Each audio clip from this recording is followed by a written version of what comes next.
You're listening to the Flex Success podcast, where we teach you how to be less shit. I'm your co-host Lizzie, and this is Dean. We'll be covering all topics relating to health, fitness, and bodybuilding. Join us as we use our in the trenches experience and up-to-date science to provide you with information that you can actually use. If you like what we do, be sure to give us a like, follow, share, and tag us on social media.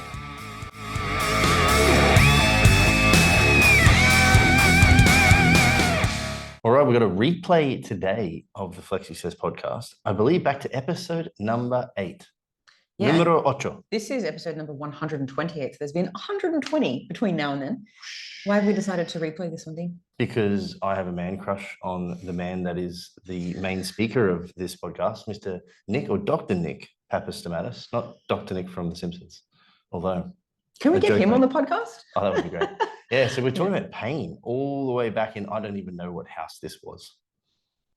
That we recorded that episode. I don't know either. So the reason that we decided to have it on, not only because Dean has a crush on Dr. Nick, but also because, believe it or not, between episode 8 and episode 128, people are still in pain. People are still getting injuries. People are still misunderstanding how to manage their injuries.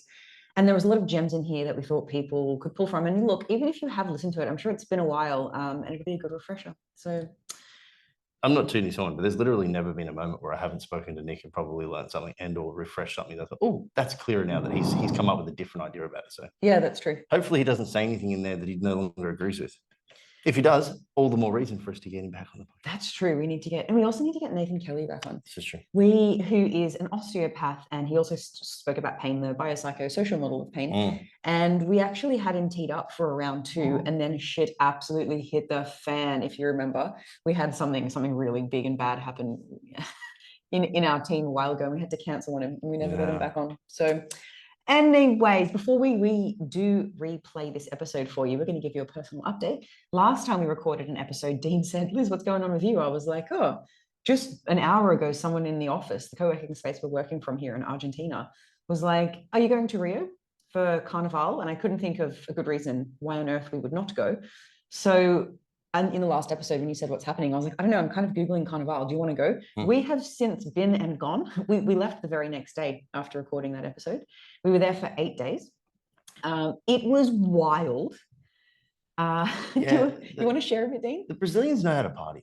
They really do. I was absolutely baffled. So we knew of these things called block parties, right? Well, which is basically street parties. Street parties that existed on the street. A bunch of people accumulate. There seems to be music. We didn't really know how formal it was, but they actually formalized different bands from around Brazil coming to these to create the block party. They give them time, but they go for like 2.5 hours. They start at 8 in the morning. They go all the way throughout the night, all the way throughout the morning, and then back into 8 a.m. the next morning. So it's not like there's one block party that moves. There's like at 8 a.m. there's like 6 different ones throughout the city that start, and then like an hour later 6 new ones start, and so they're always overlapping because there's no real warning. They close down streets. They just take over areas. It's lots of drumming. There's people drinking beers at 8 a.m. I'm sure there are people that do take drugs, but it seemingly seemed like funnily enough, off that last podcast where we talked about party drugs, it seemed to be a fairly low drug environment, generally speaking. Until we went to Lapa. Until we went to Lapa. Even though people were drinking at all hours, I actually didn't see drunk people. There was not a single fight. There was not a single drunk person passed out on the side of the road. Maybe it's because Carnival informally, is that a word? Yeah. Informally, goes for about a month, and people party around the clock. And so maybe they're just pacing themselves. I'm not sure. But it's interesting because people are partying so much and the costumes are wild. People need to take breaks to eat, grocery shop, go to work. So it doesn't matter where you are in the city. You will see block parties going on everywhere. You'll see somebody like at a cafe eating breakfast full of glitter with their tits out, or like at the supermarket buying bread and milk dressed up as a corn on the cob. Lots of men in tutus. Lots of men in You're one of them. Yeah, in fishnet stockings. There was no mankini. I didn't see one single mankini, which surprised me. But yeah, it was a really, really interesting week in that it did not stop. I was very impressed with the amount of partying that the Brazilians could do. It made sense to me now just how passionate they are about their bodybuilders. They're very passionate, and the amount of energy that they may have, seemingly in abundance. Incredible. I think maybe everybody in Brazil is on red cordial. Yeah. What is that? Where does that weird myth come from that red cordial makes you hyper? Don't know. Anyway, they're all on red cordial. It's official. You heard it here first. But you did mention something about drugs, Dean, and I think this is about Brazilian drugs. Yeah. I think I know what story you're referring to here. There's an area not far from Centro called Lapa. if you ever look up Rio de Janeiro and, you know, gringo warnings, you will probably get one video that at least says, if you're in Lapa and it's getting towards darkness, do not stay. Yeah. That is where gringos get drugged and robbed.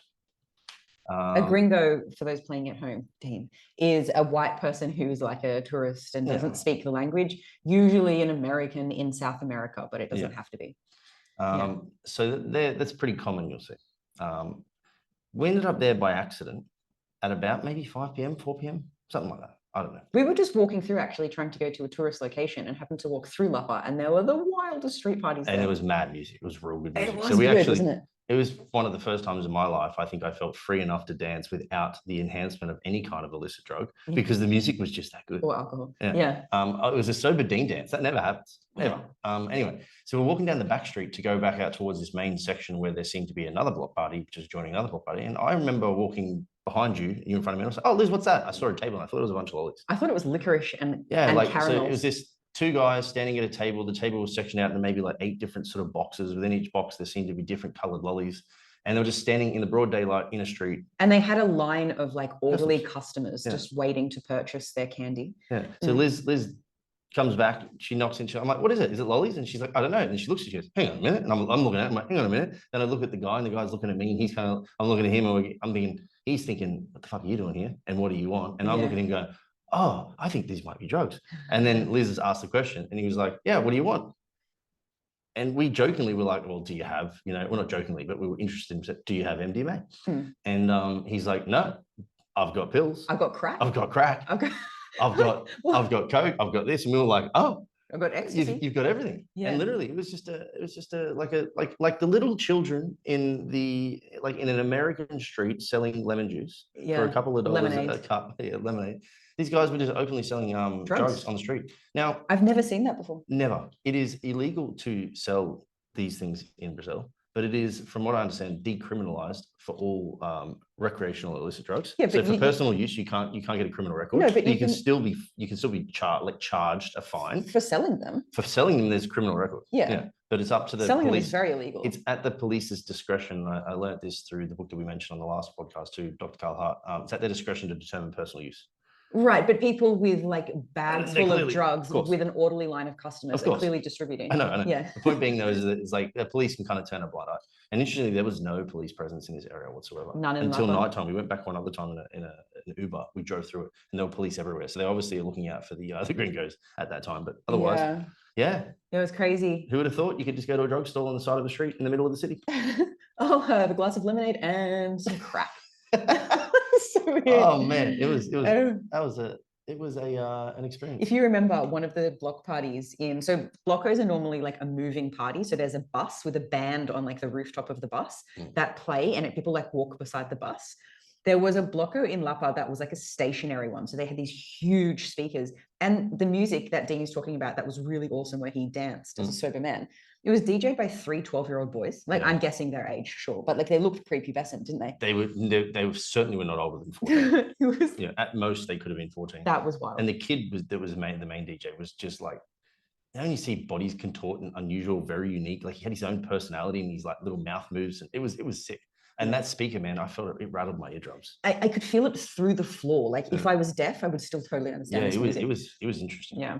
I do have one other really quick story before we move on to this episode, guys. I promise I'll make it worth it, and I'll make it under 3 minutes. Let's see. So the costumes, as we mentioned, were crazy, and loads of girls had loads of their bits out.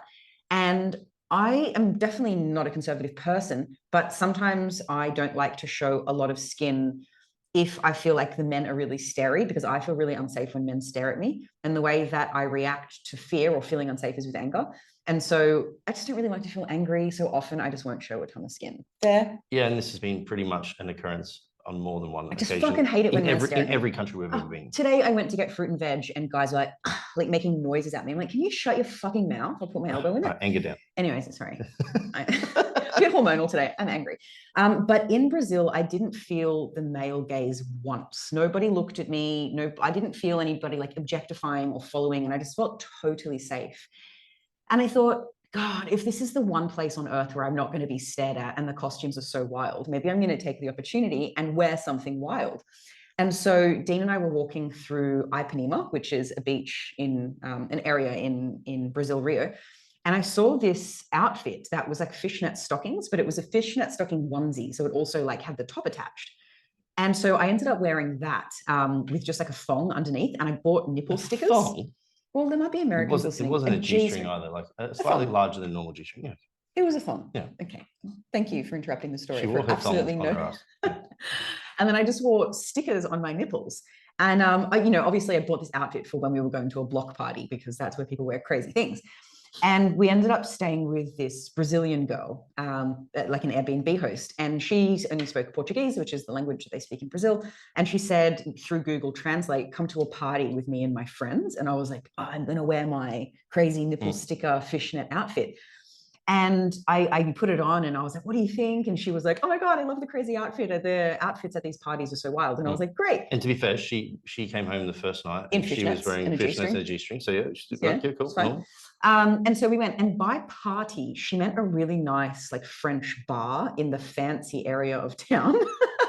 Well, the problem was because of these block parties, they can just appear. She was like, yeah, maybe we'll go to one and like it'll be great. Well, we're like, cool, we're going to one. I thought we were going to a block party. Yeah, we went to. I was dressed for a block party. We basically went to a bar that was well known for beer and tapas. Called Chopper.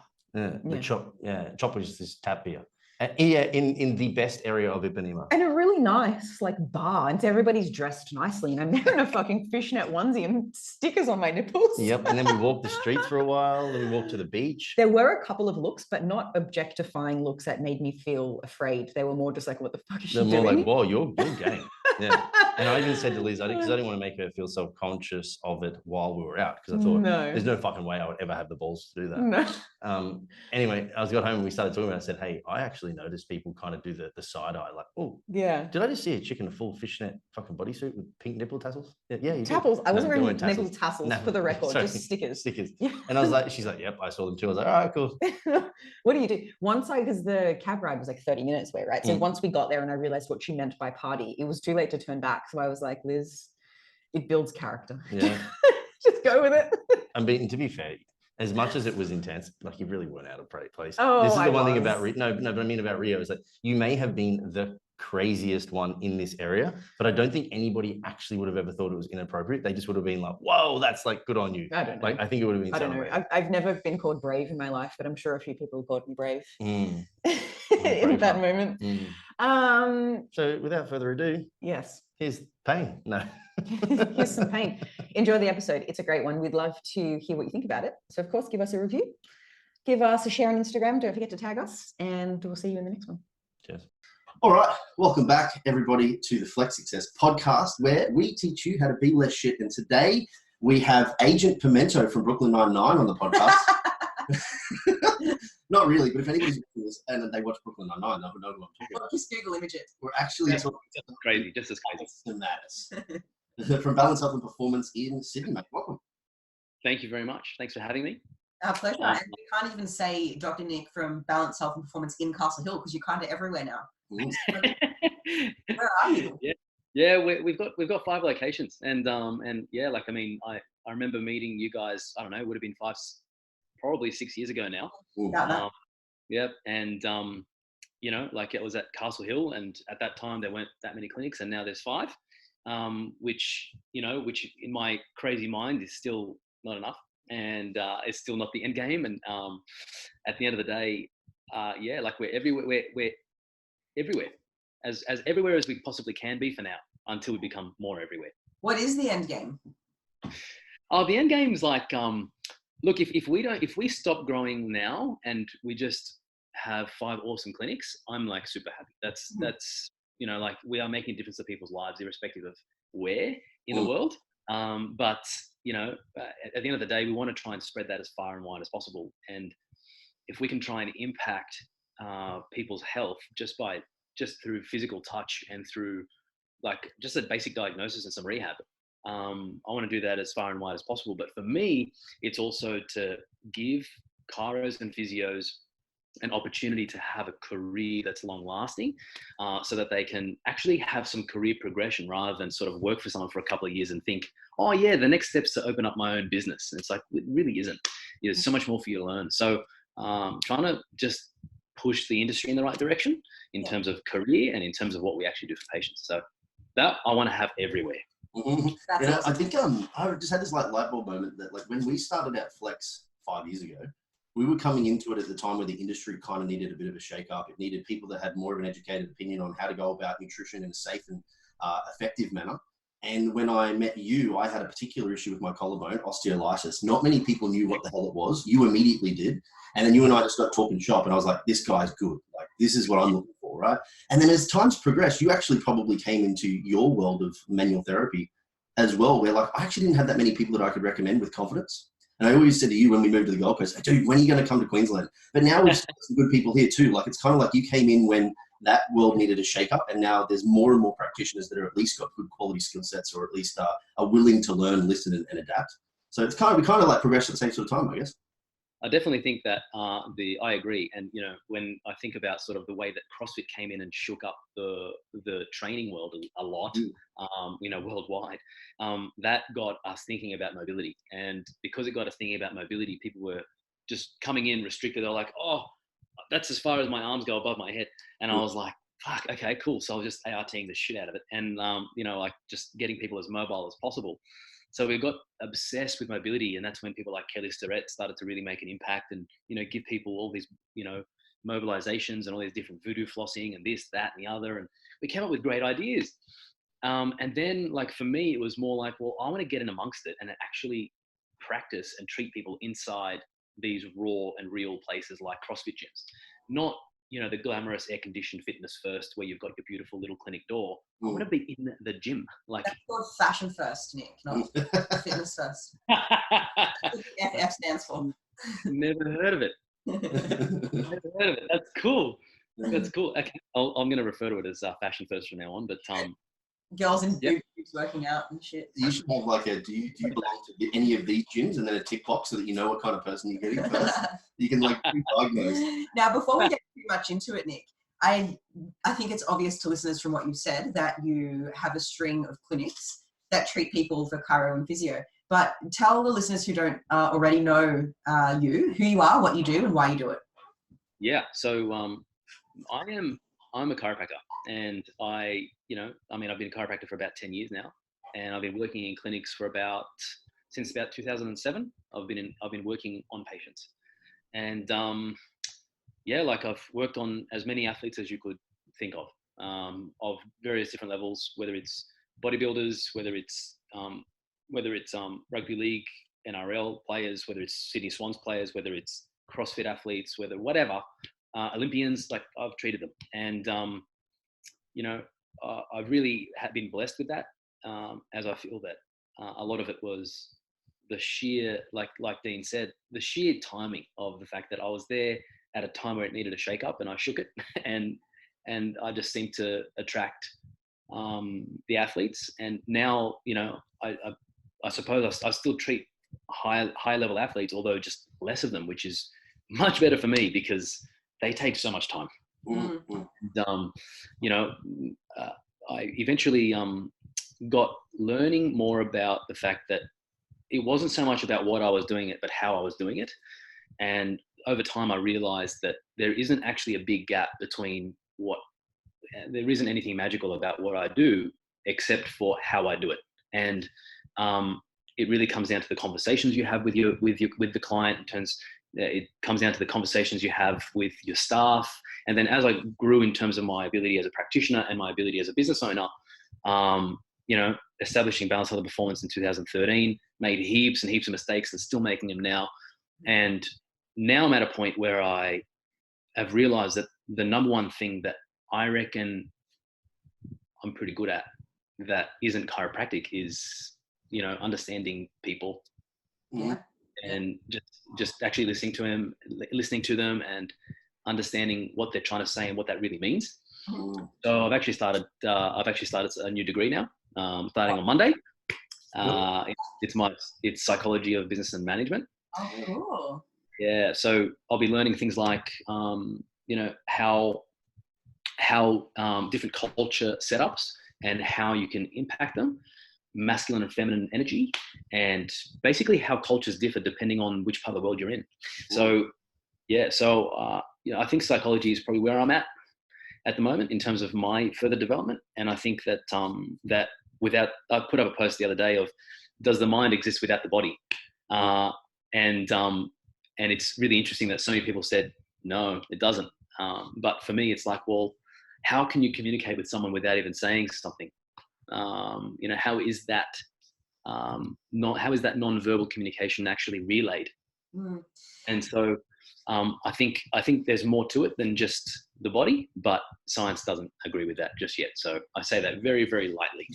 Social science agrees with that. Yeah. There's this paper called The Sounds of Science, which is just a social science paper that talks about non-verbal communication and all the things you can say with your body without speaking. I think you'd really dig that paper. Yeah, and I think, what's the percentage? I think it's only 7% of communication is verbal. So it's like, that's a lot of non-verbal. That's pretty crazy. But it is even an interesting. We had an osteopath on, Nathan Kelly. You're familiar with him? Recently, I'm not sure who's going to get first dibs on going live to the public. But it's interesting that you said it was less about what you were doing, but how you were doing it, and then having conversations. And the majority of our conversation with Nathan was around establishing a new expectation of what pain is, and that it's more biopsychosocial than it is necessarily just biological. And that's exactly what we're saying too. So that's super cool. Yeah. Correct. And some of the research coming out now is they're recognizing that that the difference between, if you do the same treatment, right, on a chronic pain patient. So let's say, Dean, you came in with your osteolysis of your shoulder, and let's say I treated it twice, exactly the same way. The first time I just talked about a mechanical thingamajiggy. And I was just like, yeah, it's just your shoulder. It's a bit of osteolysis. We just got to do this. But on the other hand, we actually explained, the fact that your AC joint's actually a bit pain sensitive right now, and explain some of the neuroscience behind it. There's actually a major difference between the patient that gets a mechanical explanation and a neuroscientific explanation in terms of their improvement. So it's like, hang on, I did the same thing. I just said things differently and you got significantly better. So then what we're doing is not mechanical. What we're doing is not physical. It is completely psychological, or at least the majority of it. So why the fuck study? Who cares about what you do to the shoulder? It actually comes down to what you're saying, which I think is fucking amazing. Do you mean explaining the what and the why to the patient? Is that what you mean? They need to know what's going on. Absolutely. But they also need to understand the process that's going on here. Okay. They need to understand what like what Nathan said, what their expectation is, what type of process is going through their brain. And almost, it literally is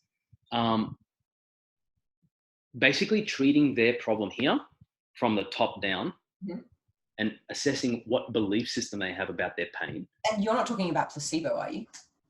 It is placebo. But placebo is not a placebo.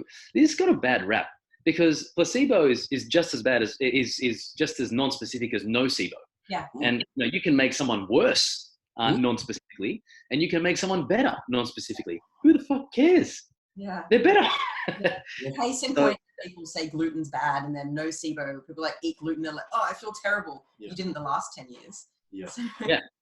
It's like, now I feel terrible. Yeah, it's crazy. Now you are, I'm interested. So do they, in the research of talking about whether or not they talk about like sort of the neural potential impacts of this particular manipulation you're doing versus the other explanation, is that then impacted more than I would assume on where that person's background comes from too? So e.g., if you did it to me, I'm probably going to really like the technical term explanation. I'm going to have buy-in. Whereas if, average Joe to the right, you come in and you do all the fancy shit and they're like, fuck, I don't know what he just said. They have no buy-in whatsoever. So there are a few little factors that I want to sort of work with my team on. I continue to work with my team on being able to personality analyze your client quickly. And that is, if I've got an IQ driven patient, like for example, you, Dean, you are a very IQ driven patient, I'm going to give you an IQ answer. But if I've got someone who's emotionally driven, who's a little bit more in touch with how they feel and potentially able to calibrate how they feel better and understand, or let's say they don't know how to calibrate and they're super reactive to everything you say, like, am I going to diagnose them because they're now potentially going to hold on to that because they don't know how to calibrate their emotions in the first place, but they're completely emotional and their IQ's a little bit lower. Don't want to be in a relationship with that person.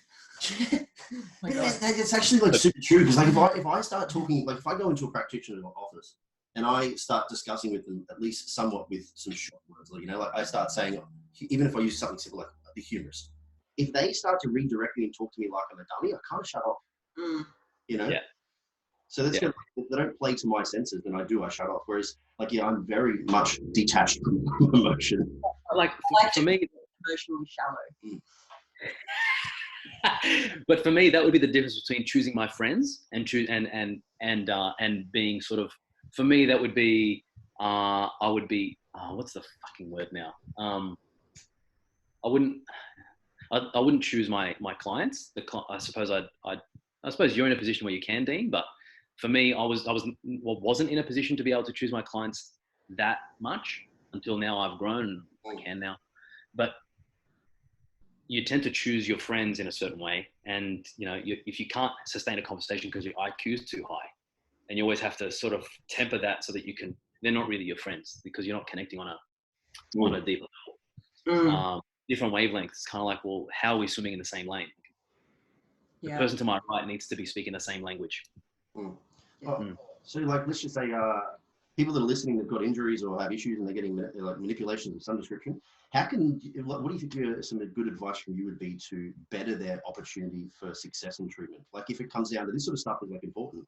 If they're walking into them and saying, I have this particular issue, are they better off maybe explaining like how they feel versus what they feel? Or do you think that that's going to be potentially erroneous because the practitioner may not understand it? The best role for a client to play is to be able to at least do their best to articulate a pattern of a problem, what they're noticing with their problem, to actually show some interest in engagement of what their problem actually is. You know, for example, if you were to take your car to the mechanic, you're not going to say, oh, there's some noise somewhere in the bonnet. They're going to ask you more questions. So but you know, like, for example, I had a flat battery situation, which was a very, very arduous process for me. I'm not a car person, but I'm Greek, but not a car person. And I took it to sort of get it looked at. And I found the response that I got from the mechanics was far better if I actually explained the context. Okay, this is what's happened. This. And they're like, it might be this or might be that. It's like, it sets them on a different path of problem solving. Whereas if I was just like, look, I've got a flat battery. Oh, but you didn't know that this is now the second time I've needed to replace it into it. So, you know, like, if you come in with some sort of articulation about it, it helps the practitioner. But that's all I'd ask a client to do. The rest is up to the practitioner and their ability to lead and actually have a grip or a grasp on how to be able to mold and be able to see beneath the surface of, this person's explained it in such a way. For example, oh yeah, like whenever I raise my arm up, like, oh, it's such bad pain. It's terrible. Versus it's the same pain. Yep, I get stuck at this point. The pain is unbearable to go past that, but I can move around it in other ways. So they're talking about the same symptom, but the more reactive one is talking about, oh, it's just terrible. It's like, well, if I'm going to try and problem solve that, I'm with the person that's jumping at their pain, they're looking for relief. Whereas the person that's articulated and shown me, oh no, but I've actually problem solved already. I've been trying to muck around with it a bit. And, you know, I can tell that this came out of nowhere. It's not an injury. They're already thinking about it, which means they're actually looking for an outcome. So for me, as a practitioner, they're presenting as who they are. It's up to me to be able to decipher between the two and be like, I've got to treat this shoulder very differently in one person compared to the other, same problem. Yeah, absolutely. So do you find that with the group of people or your patients that you focus on, which is athletes now, they typically present in one way versus general pop people who might kind of fall under a particular banner, or is that not the case? I think athletes they present in a way which they are very, very complicated, the athlete. because they are generally so obsessed with what they do and so obsessed to return to what they do that they become almost fixated on the problem that they're presented with. But it's in a way, it's in a much more pragmatic way than, so let's say I've got, some like a corporate, a desk warrior, right? Someone who sits at a desk all day, who's highly stressed. They come in with neck pain, and it affects them just as badly, because what a desk warrior does is sit all day and work all day, and what an athlete does is train all day. So either way, they're doing something all day. Yeah. And it affects them just as badly.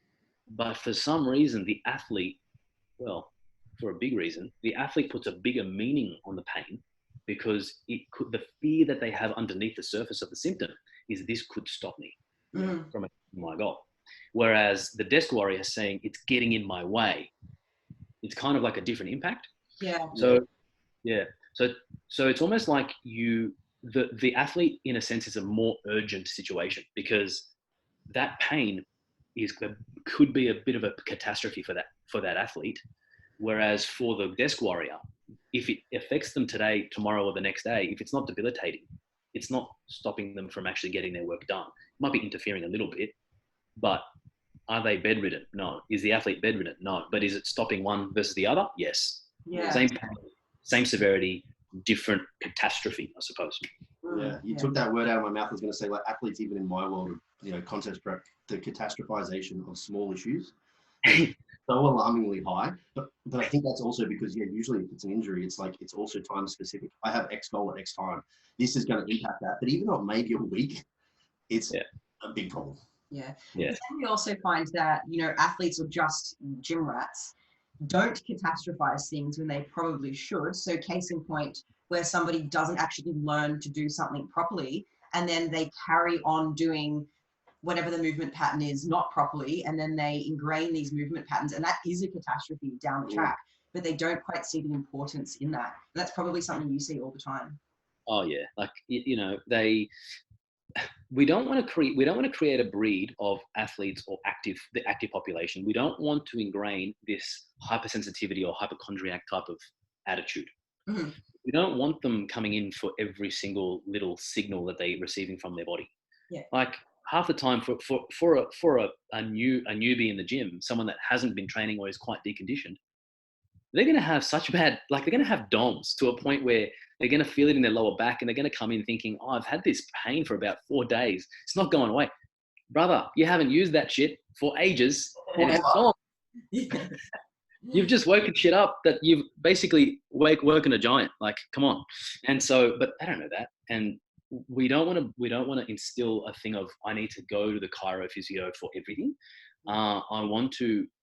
They need to realize that pain is part of the progress, and pain is part of growing. However, when you start getting asymmetric pain, when you start getting sharp pain that's specific, when you start getting positional issues, like it hurts me here only and then it goes away, those sorts of things they're things that you need to get looked at. They're not ignoring. You don't ignore those ones. The ones you do ignore are like, my biceps are so tight right now. It's like, dude, just did 100 bicep curls. That's probably why. So, and even if that does transpire into a bit of that medial elbow pain, or a little bit of pain here and there, like, I mean, your tendons need to grow too. And there's no reason why they can't become pain sensitive with overloading as well.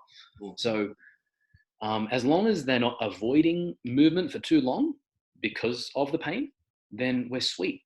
But if you're noticing that a problem is persisting beyond a reasonable time frame, so beyond 4 or 5 days, probably worth getting it checked. Mm. Or if it's one side, not the other. Yeah. Yeah.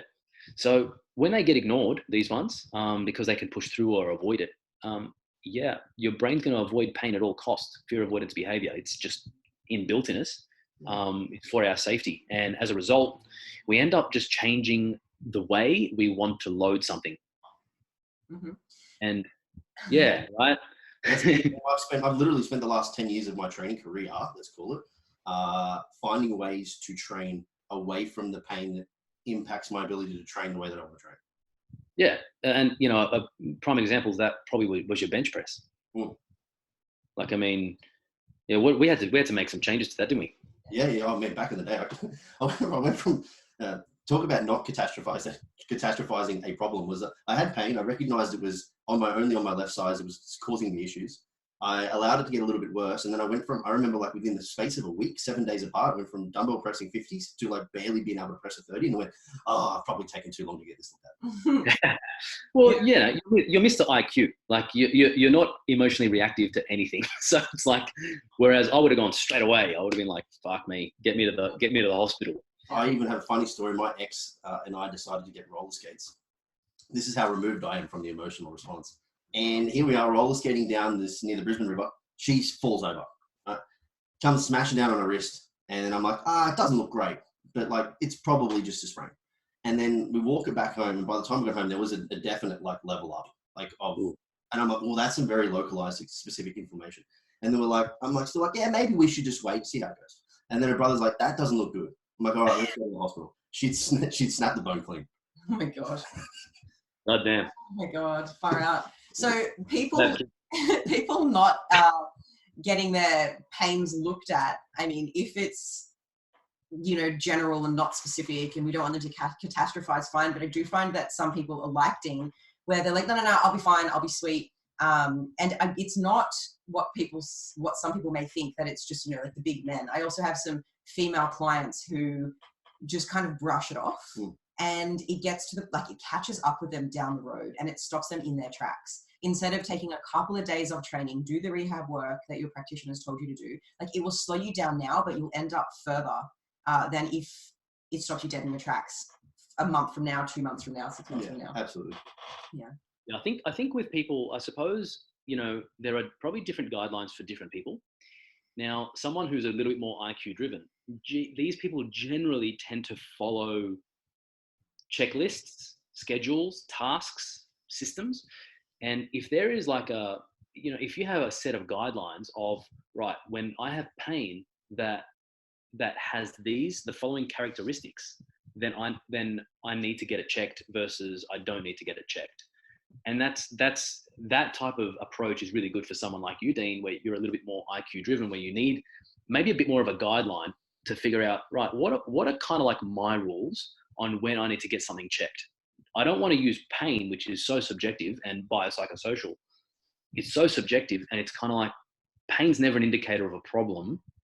At the same time, when should I not ignore it? So what are the things that, for example, I mean, now, would you be able to think of 3 things like that, now that you had plenty of injuries, that you could say, these are probably the 3 things that I would get, if they exist, I need to go get it checked? Yeah, I would say I probably do. Yeah, for sure. Like there's certain triggers and movement patterns and stuff that I start to notice either becomes extremely inhibited or very weak. Then I'm like, damn it. So it'd be like specific, asymmetrical, and maybe level of pain could be. For sure. Like, especially I think because I've been subjected to reasonable amounts of physical pain in my lifetime, that if it's something that I actually say, whoa, that's painful, like I know it's probably not a great thing going on. Yeah.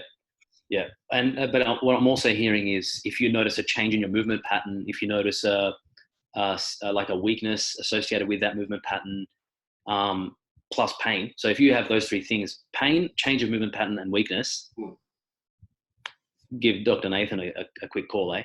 Yeah, exactly right. Pretty much like, time to have somebody that has a better gauge of what's going on here. Have a look at it. Yeah. So for listeners out there, the only reason that Dean and I stopped seeing Dr. Nick and we moved to Dr. Nathan is because we moved from Sydney to Queensland. And Dr. Nick would not get in our suitcase. No, he refused. As much as we tried to stuff him in there, he just kept kicking and screaming. He said, there's likely not enough concrete at your house for me to live in it. Not enough log jokes in this world. Nah. And you know what? Like, I probably could have fit in your suitcase. Now I can't fit. I reckon I've put on 15 kilos since I've seen you guys. So weight or bad weight? Not answering that question. Defer. Pass. I'm married now. That's funny. How long have you been married now? Married 9 months. Married in March. Okay, so that's like 2 kilos a month. Nearly. Is that 8 months? 9 months. What did you say? Sorry. It's 2 kilos a month. 2 kilos a month. Yeah. So, look, it's the Polish food that I'm having. It's she's a good cook. Potato, right? The other thing too is that you need more weight to produce more force, to minimize digit issues and all that kind of stuff. So it's purely for your profession you put this weight on. My hands, like seriously, my hands, like I've got some thumb muscles here that are pretty rare. It's kind of like, it's like a allied health specific development. Yeah. It's like, is there a bodybuilding for chiros? Because like thumbs would be in there. You know? Yeah, like we're talking about this asymmetry in athletes, and I'd be interested to actually hear if you're seeing any common asymmetries in people coming through your clinics. But yeah, otherwise, the asymmetry for chiros is one monster hand that has 6 fingers instead of 5. Well, I met a banana fruit picker once, and he had a giant arm and then a little arm. Oh, really? Yeah, because he was carrying all the bananas. Oh, you're a tennis player. Yeah, I guess so. Like a crab ball. It's really funny. So what are the common asymmetries that you find in athletes? So we have 2 factors that create asymmetry. The first one is going to be trauma. So if you've had a history of trauma anywhere, unless you've done a stellar job of rehabbing it, which is in 90% of cases not the case. If you've done a stellar job rehabbing it, you probably, and then integrated, your feed forward system, which is the shit that activates before you move, which is far more important than your feedback for different, in terms of quality of movement, that is. But if you integrate an injury back in with your feed forward mechanisms, then you will now never have that problem again, theoretically, right? Now, most people don't do that because they kind of have pain as a gauge. In order to get it done right, once you've injured something, you've got to go, okay, I've restored local arthrokinematic, local joint function. I've now also integrated one joint above, one joint below. And now I've also integrated that function with a feed forward mechanism at the core. So if I go to get up, the first thing that's firing is not my legs. The first thing that's firing is stability of the spine and potentially some bracing. Yeah. So if you don't really know how to use that, so it actually looks like a strength and conditioning program. So if you don't build your general strength and your strength endurance and your hypertrophy in through muscles that have lost their ability due to joint pain, then you're really forced to compensate. Yeah. Now, is there a pattern with that? Well, no, it's individual, and that depends on where they've had trauma. So actually integrating an injury back in with your feed forward mechanisms and the way that your body used to work is extremely arduous. Most people don't have the patience for that or the knowledge for that in terms of practitioners. I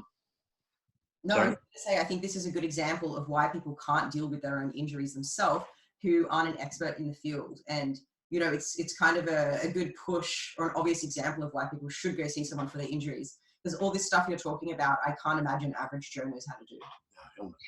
No, and the one thing that they, especially, and we'll just use a sprained ankle as an example, because the sprained ankle is by far and wide the biggest contributor to lower limb biomechanical issues, because it's usually a nonchalant thing. It's like, oh yeah, I sprained my ankle 3 times playing footy. Yeah, you did. That's fine. But if there is any joint pain or swelling, or if there is like any joint irritation, we have something called neuromuscular arthrogenic inhibition.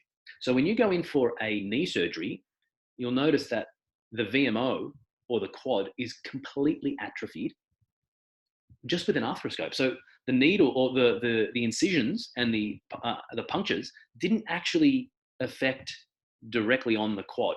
It affected the knee joint capsule. But then after the surgery, they come out with a completely atrophied quad. So why? And the reason for that is NAI, neuromuscular arthrogenic inhibition. Now, it is inhibition. So I am stopping all nerve supply right now to protect you. When you sprain a joint, same shit happens, probably not as badly. And until you actually restore joint function and then build, now let's say for example, muscles that are involved in an ankle sprain, your peroneals and your tibialis posterior, basic coronal plane, transverse plane type of muscles. If I have those 2 muscles involved, how do you know that that's atrophied or not? And the amount of people that come in with a literally a hollow spot where their tib post should be because of an ankle sprain, and I'll be like, how many times have you sprained this ankle? And they're like, oh yeah, heaps. It's like, no shit, mate. Now you don't know how to control your fucking arch. Yeah. So And as a result, snowballed into an issue. yeah. And then if we think about the global effect of that, if your perineals are working super hard, well, that's your lateral line up into your lateral hip. So it's either going to really ramp up muscles like your glute med and your TFL, or your perineals are going to be super switched on. Your tib post is going to be super switched off because you never recovered from the injury. And the tib post synergist up the chain is adductor. So then your adductor is like a rock, which then inhibits antagonistically. It will just fight your glute med.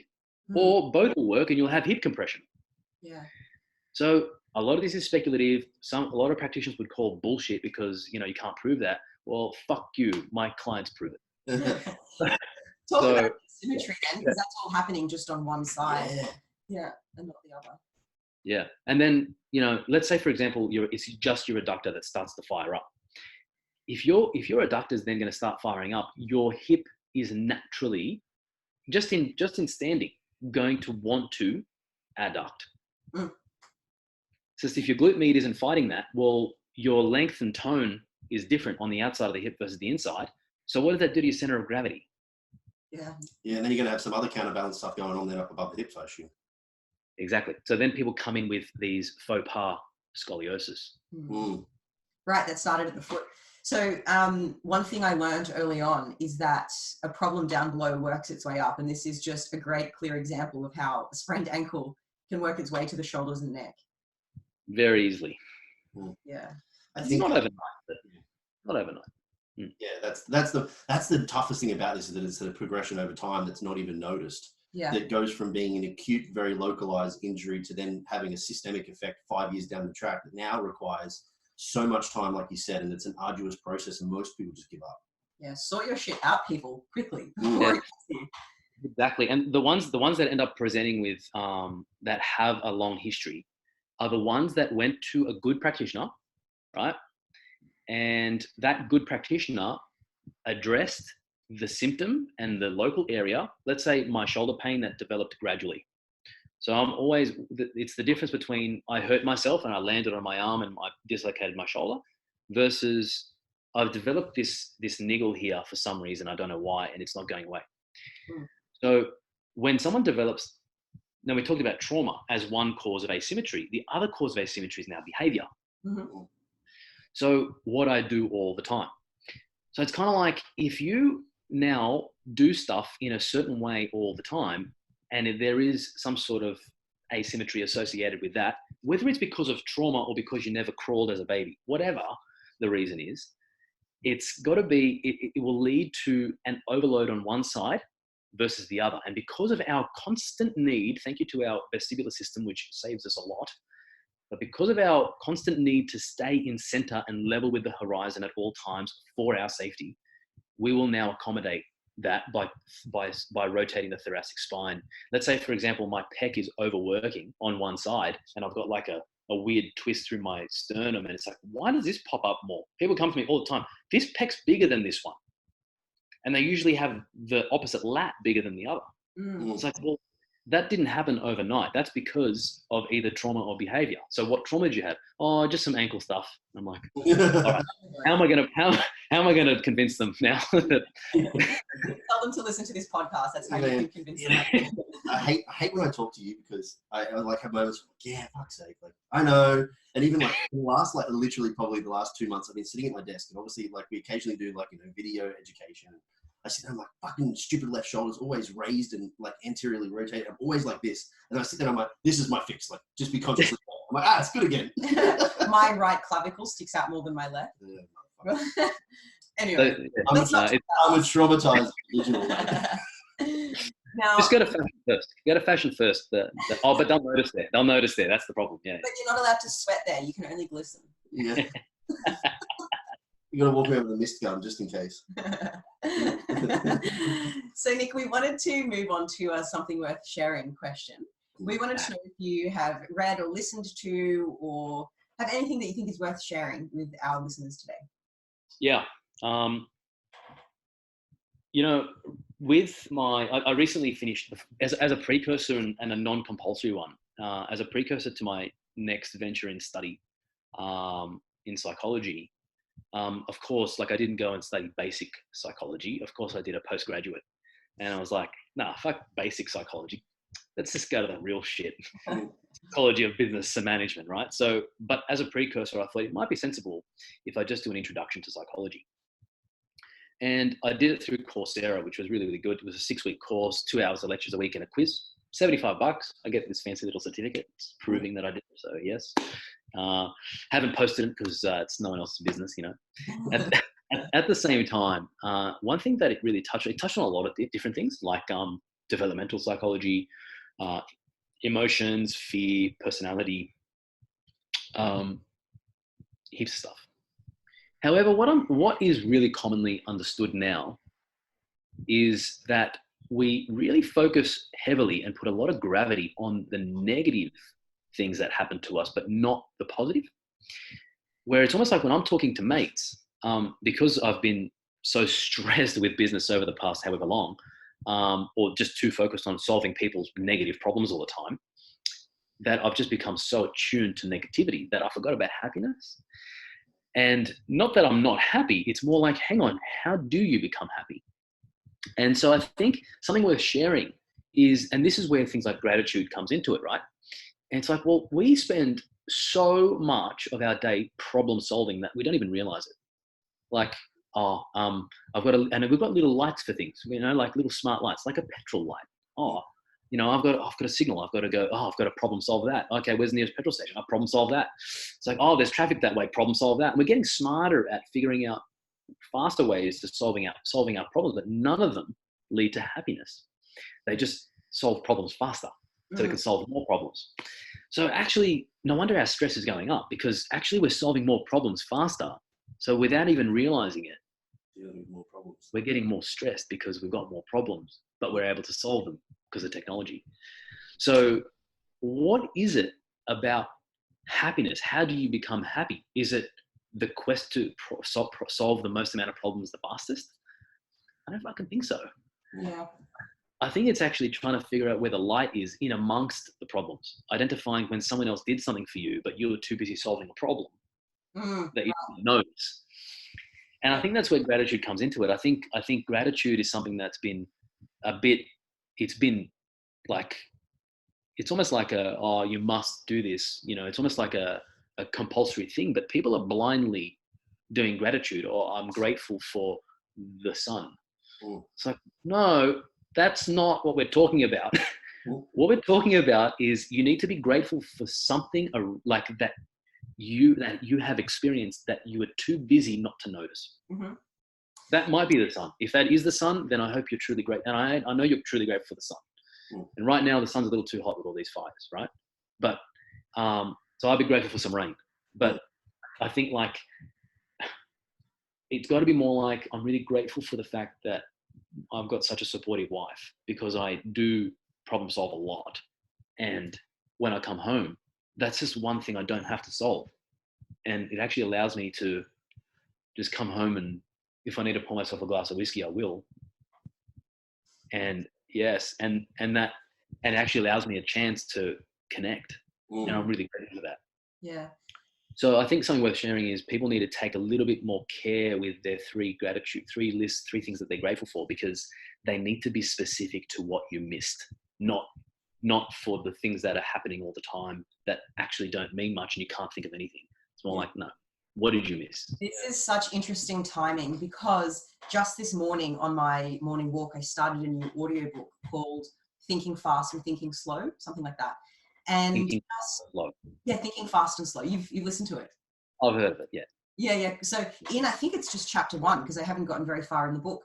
They talk about, you're at a party and you hear someone say something really offensive across the room, and no matter what's going on, you can't help but focus on that thing. And the only thing that can break your focus on that is to focus on something else. So try and redirect your attention to something else, which is kind of similar to what you're saying. You're focusing on people's problems, you're focusing on the negative, and you're trying to redirect that. And I got home actually, and on my Insta story today, this podcast isn't coming out today, so for those checking my Insta story, I'm not lying, it's on the 21st. Anyways, I spoke about it on Insta story. The client yesterday, I had a consult call with her, and she was saying that She really wanted to get to a particular weight, and she's approaching that now. But when she looks in the mirror, she's so disappointed. She's so hyper-focused on how she looks, and she's missing that she didn't think she could do a chin-up. She did 6 in a row the other day. She's keeping up with all the beasts at CrossFit that she used to look up to, and now she's performing alongside them. So I actually got her to write down a gratitude diary, 3 things she loves about her body, either functional or visual, so she can start to focus on the things she loves, not the things she doesn't love. So it's just such weird timing that you bring that up, and it was just this morning that the book and the Insta story post happened. Yeah. The other, I was going to say, this is really good timing too, because although I'm not going to promote, although maybe it's worth trying, mushrooms. I was listening to a Joe Rogan podcast the other day with Paul Stamets, who's like the mycologist of the world that people think are the top dog. And he said he went to a neuroscience a convention thing that he went to, and one of the mothers and sons were there together, and they said they'd gone on a trip together on psilocybin mushrooms. And they said, we no longer fight. Like, we recognize we have problems, but what we recognized on a trip was that, oh, there's a lot more out there that we don't see.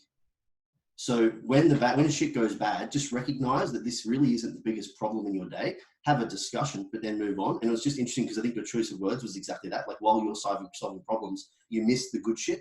And they were essentially saying the exact same thing, except it took a mushroom trip for them.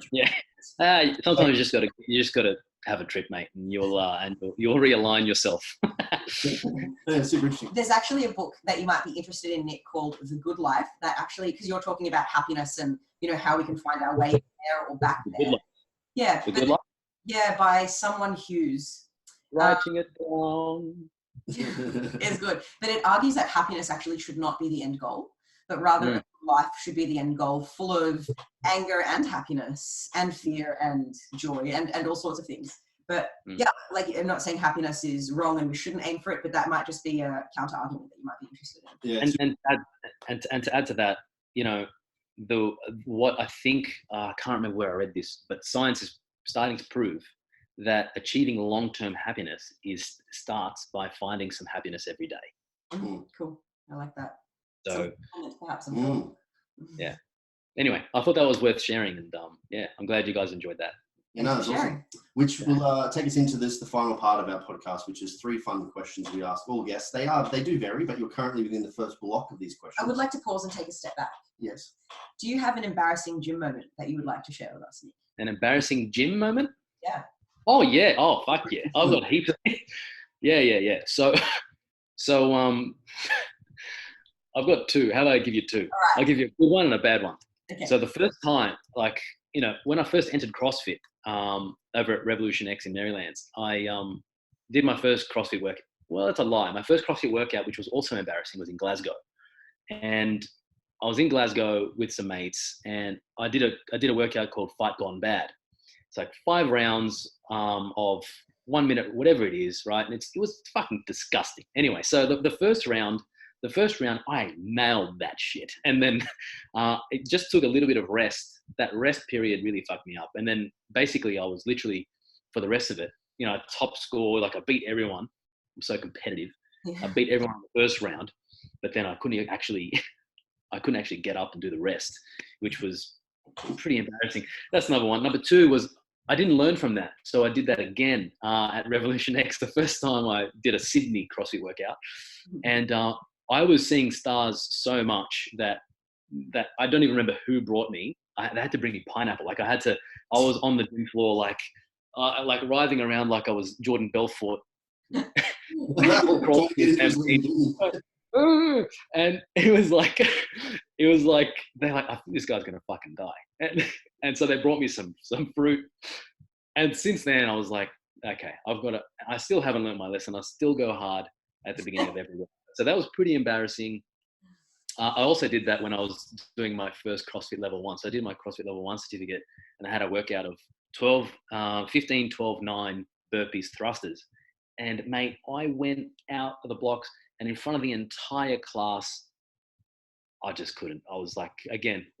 So yeah, like it was, it's embarrassing that I didn't learn my fucking lesson. Like, pace yourself. It's like, this happens every time. I don't understand. Second most embarrassing was I was doing a workout and I was wearing some swimmers that were a little tight, and And mid-workout, like I was doing some thrusters, and at the bottom of the thrusters, my pants exploded. Like not just a little rip, it went like, oh, what the fuck was that? And why am I squatting so deep? Hey? Were you wearing undies? Thankfully. Okay, so my client, hi Kat, if you're listening, my client Kat tagged me in a post this morning of that happening to someone, and you can just see like what he ate for breakfast. The dude wasn't wearing undies. Like, how does who doesn't wear undies? I On a don't. thruster? Like, No, he's actually squatting. But even then, like, yeah. man, if gravity tells you that thing's going to go downwards, and if you're not wearing underwear and you're squatting and you get balls deep, Yep. how do you not end up getting mixed up in that thing? So I used to play soccer with dudes that wouldn't wear underwear. And I'm like, how the fuck can you run? I don't get that. You know, like. Yeah. You know, I did my first aid course, and the guy there was Matt Shervington, and I was like, I really wanted to say, dude, power to the people, fuck you. Nothing more masculine than a big set of nuts. But I didn't say anything. So anyway.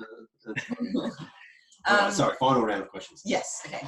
If there was one mystery that you could solve, be it anything at all, biological, economical, whatever, what would it be? How did the world begin? See, that's the second time that's come up. And I think Nathan Kelly said that, didn't he? The beginnings of Earth. I'm not sure. No, I think he said, what's the meaning of life? But then it circled around to that. And is that, do you not prescribe to the Big Bang Theory and Darwin's evolution theory?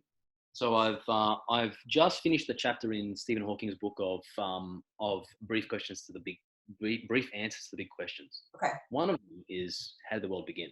Yeah. Yes. He believes that the Big Bang Theory is that we can create the entire universe from nothing. From nothing. And it can happen from nothing because, well, what's inside a black hole? Well, but we know that it can destroy and obliterate an entire planet like that. And it travels way faster than the speed of light with such pressure that it's just impossible to even fathom. But what's inside of it and why? So is that the question then? What's inside of it? No, because then I still don't understand where we came from. Is that where we came from? Who was there? I think the other thing that I really like is the fact that the universe is continuously expanding.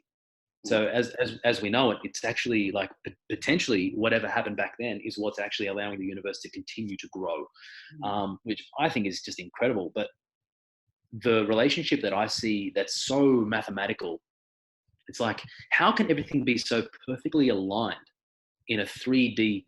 Like if things weren't mapped out in a 3D way, then we'd have planets colliding, we'd have all sorts of problems. And the way that our cells interact with each other would be in a 3D way as well.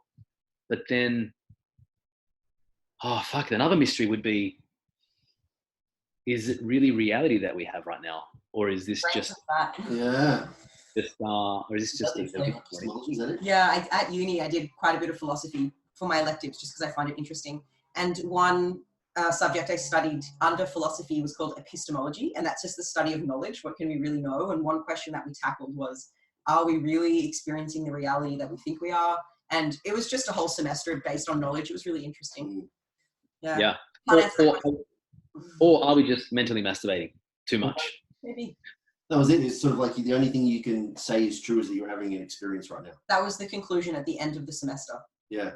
It's fucking true. It's crazy. Could you imagine if like there was a bird's eye view of us and we were all just standing in our own room, staring at a white wall, just going,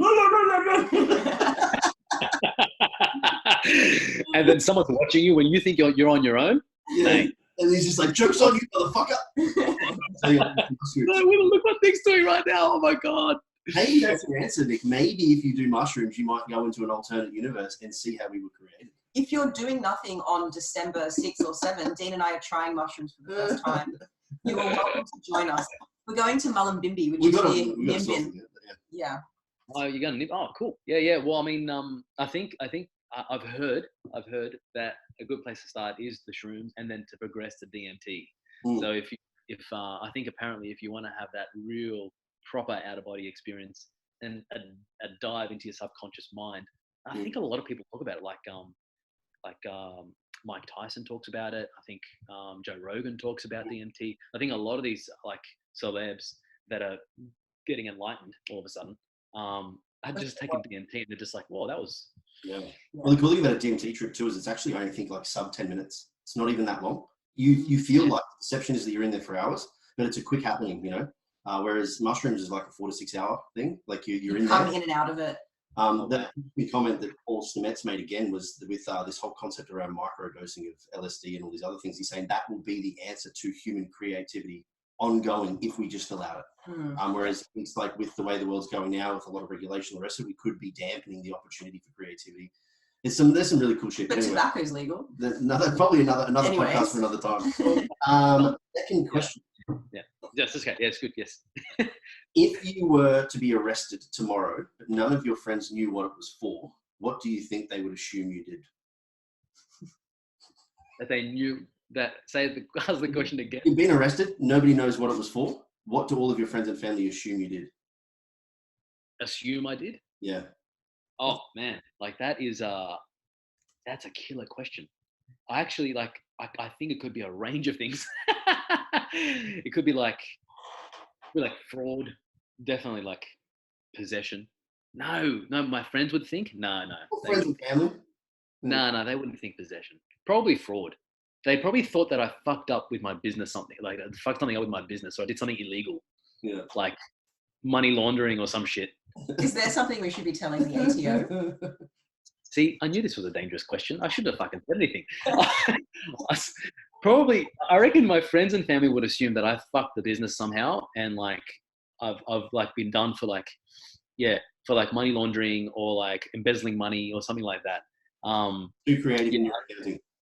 Yes. Hey? Too creative in your accounting. Exactly. I'd say it would be as boring as that, but I don't think they would assume that it would be anything drug related. They wouldn't assume it would be anything,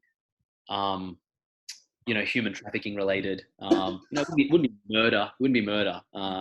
We've had a couple of people say public nudity, which is interesting. Yeah, Alicia and Dalton said public nudity. That was interesting. Public nudity. Okay. No, that would be me. The final question, which is always the your would you rather question.